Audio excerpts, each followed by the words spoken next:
শুরুটা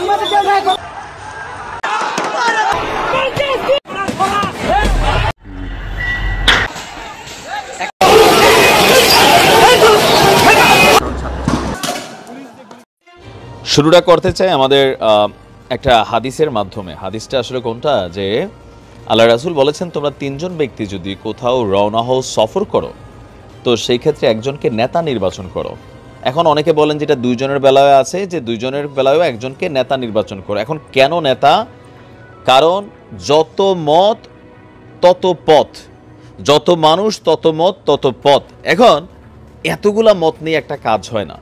যে কোনো একটা কাজকে বাস্তবায়ন করার জন্য আপনি যদি 10 জন মিলে একটা সমিতি করেন, আপনাদের অ্যাকাউন্টে 50 লাখ টাকা থাকে, 10 জনের মতামত নিয়ে যদি আপনি কাজ করতে চান, এই টাকাটা দিয়ে জীবনে কাজ করতে পারবেন না, সমিতি ভেঙে যাবে। কেন? কারণ এক একজনের চিন্তা এক একটা, মনে হবে আমিও তো সমান টাকা দিছি, আমারটা কেন শুনবে না। তো কি হবে? ডিস্টারবেন্স হবে। কেন কথাগুলো বললাম? খুব দ্রুত সিদ্ধান্তগুলো হচ্ছে। মাত্র 1 সপ্তাহ হলো না একজন প্রধান উপদেষ্টা স্বরাষ্ট্র মন্ত্রণালয়ের মতন গুরুত্বপূর্ণ পদের দায়িত্বে ছিল ব্রিগেডিয়ার জেনারেল অবসরপ্রাপ্ত এম সাখাওয়াত হোসেন। তো তিনি একটা বক্তব্য দিয়ে আসলে ঝামেলায় পড়ে গেছেন, যদিও এই বক্তব্যটার জন্য তিনি ক্ষমা চেয়েছিলেন। তিনি বলছিলেন যে তিনি আসলে যেটা বক্তব্যটা দিয়েছেন ভুল হয়েছে, কিন্তু এর পরেও তাকে তার পদ থেকে সরাই দেওয়া হয়েছে। বিষয়টা রীতিমতো ওনার জন্য অনেকটা অপমানজনক। আর এত গুরুত্বপূর্ণ একটা মন্ত্রণালয় থেকে সরিয়ে তাকে যে মন্ত্রণালয়ের দায়িত্ব দেওয়া হয়েছে সেটা হচ্ছে পাট বস্ত্র এই যে সেক্টরটা। আর তিনার জায়গায় কে এসেছেন?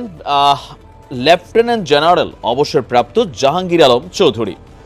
আর এই স্বরাষ্ট্র উপদেষ্টার নতুন দায়িত্বপ্রাপ্ত লেফটেন্যান্ট জেনারেল অবসরপ্রাপ্ত জাহাঙ্গীর আলম চৌধুরীকে পাশাপাশি কৃষি মন্ত্রণালয়েরও দায়িত্ব দেওয়া হয়েছে, মানে 2টা মন্ত্রণালয়ের দায়িত্ব দেওয়া হয়েছে। তিনি ছাড়াও অন্তর্বর্তীকালীন সরকারের শপথ নেওয়া নতুন 2 উপদেষ্টা, গতকালকে আরো 4 জন তারা শপথ নিয়েছে। এখন সাখাওয়াত হোসেনকে বাদ দেওয়ার মূল কারণটা আপনি কি মনে করেন? তো যতটুকু দেখা যাচ্ছে আওয়ামী লীগ তার পক্ষে খুব সহজ ছিল। মানে তিনি যখন আওয়ামী লীগকে দল গোছানোর জন্য বললেন, তখন হইল কি যে বিষয়টা নিয়ে আওয়ামী লীগ একটা পজিটিভ ভূমিকা রাখলো। আবার সজীব ওয়াজেদ জয় তার এই বক্তব্যটাকে সাধুবাদ জানালো। এরপরেই কিন্তু আসলে মূল পেজটা লাগছে। তো এর পাশাপাশি যারা সোশ্যাল মিডিয়া ইনফ্লুয়েন্সার আছেন তাদের মধ্যে একটা বক্তব্য ছিল যে ব্রিগেডিয়ার সাখাওয়াত তিনি 111-এর কারিগর, আওয়ামী লীগকে ক্ষমতায় আনার পেছনে তৎকালীন সময় নেপথ্যে তারা ভূমিকা রাখছিল। তো সোশ্যাল মিডিয়া ইনফ্লুয়েন্সারদের মধ্যে পিনাকিদা আরও যারা আছেন তারা খুব বড় একটা ভূমিকা রেখেছেন তাকে সরানোর জন্য। আবার সার্জিস্টও তার ওই বক্তব্যের পরের দিন হাসনাত থেকে শুরু করে সার্জিস থেকে শুরু করে কড়া ভাষায় তারা প্রতিবাদ করেছিল যে টেনে যেমন আমরা তুলছি আবার টাইনা হ্যাসরায় নামাইতেও পারবো।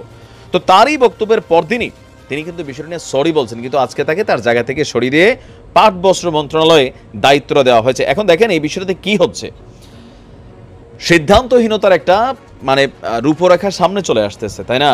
যে একটা সিদ্ধান্ত নেওয়া হলো, হুট করে বদলাইলো, আবার দিল, আবার তাকে অন্য সেক্টরে নেওয়া হলো। আবার তিনার বক্তব্যে বাংলাদেশ আওয়ামী লীগের অনেকেই খুশি হয়েছিলেন যে না ঠিক আছে তিনি সুন্দর একটা গ্রিন সিগন্যাল দিচ্ছেন।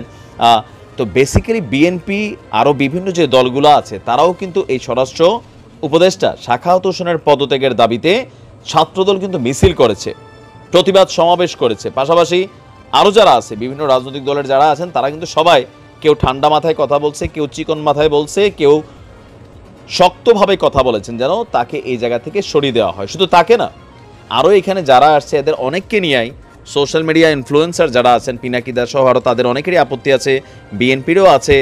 বাট এখনও তারা পদে বহাল আছেন, হয়তো তাদেরকেও আবার চাপের মুখে সরানো হবে।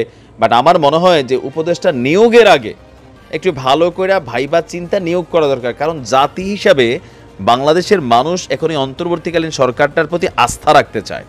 আস্থাটা কিসের? যে হ্যাঁ তারা পারবে, যে একটা রাষ্ট্রকে পরিচালনা করার জন্য 3 বছর লাগুক 5 বছর লাগুক মানুষ এটাতে স্যাক্রিফাইস করতে চায়, যে না দরকার আছে। রাষ্ট্র যেভাবে চলতেছিল ঘুষ দুর্নীতি বাণিজ্য প্রশাসনকে দলীয়করণ, তারপর ক্ষমতায় যে পুরোটা বাংলাদেশি তার ক্ষমতা না থাকলে দেশটা পর্যন্ত তার রোহিঙ্গা স্টাইল হয়ে যায়, এগুলোর মানুষ পরিবর্তন চায়, ভাঙচুর লুটপাট হত্যা রাহাজানির। কিন্তু এটা করার জন্য যে সংস্কারের জন্য যে দায়িত্বশীল ব্যক্তিরা দায়িত্ব নিচ্ছেন তাদের উচিত বিষয়টাকে ভালো করে ভাইবা চিন্তা ব্যাকগ্রাউন্ড যাচাই করে একটা দায়িত্ব দেওয়া। দিলাম এ অবজেকশন দিবে, সে অবজেকশন দিবে, তাকে সরাই দিলাম। তো কালকে দেখা গেল যে ডক্টর ইউনূসের নামে 5টা অবজেকশন আসবে, তখন কি ডক্টর ইউনূসকে সরাই দেওয়া যাবে?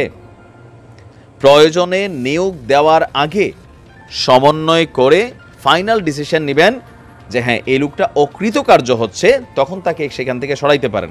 এখন সে একটা ভিন্ন মত পোষণ করছে, তো আপনি সেই কারণে তাকে সরাই দিবেন, বিষয়টা আবার কেমন হয়ে গেল না? তিনি তার মতো করে একটা ব্যক্তি স্বাধীনভাবে দিয়েছেন, তো এখন দেশ তো স্বাধীন, তো তিনি তার মতো একটা মত দিয়েছেন, এটা আপনার মতের বিপরীতে গেছে, আমি কোনটা বলতেছি, তো তাকে নিয়োগ কেন দিলেন? আবার দেখা গেছে আরও অনেকের নিয়ে অনেক আপত্তি আছে, তাহলে মানুষের কাছে একটা ডিস্টারবেন্স আসবে। যারা সমন্বয়করা আছে বা এই অন্তর্বর্তীকালীন সরকারের ব্যাকগ্রাউন্ডে যারা কাজ করেন, যাকে নিয়োগ দিবেন ভাইবা চিন্তা দিবেন, নয়তো মানুষের কাছে খুব বেশি সময় লাগবে না। অলরেডি অনেক নেগেটিভ অ্যাক্টিভিটিসের কারণে কিছুটা কিন্তু 10% হলেও জনপ্রিয়তা হারাই ফেলছে আন্দোলনটা, আরও হয়তো হারাই ফেলবে এরকম হুটহাট সিদ্ধান্ত হলে। ভালো থাকুন, আসসালামু আলাইকুম।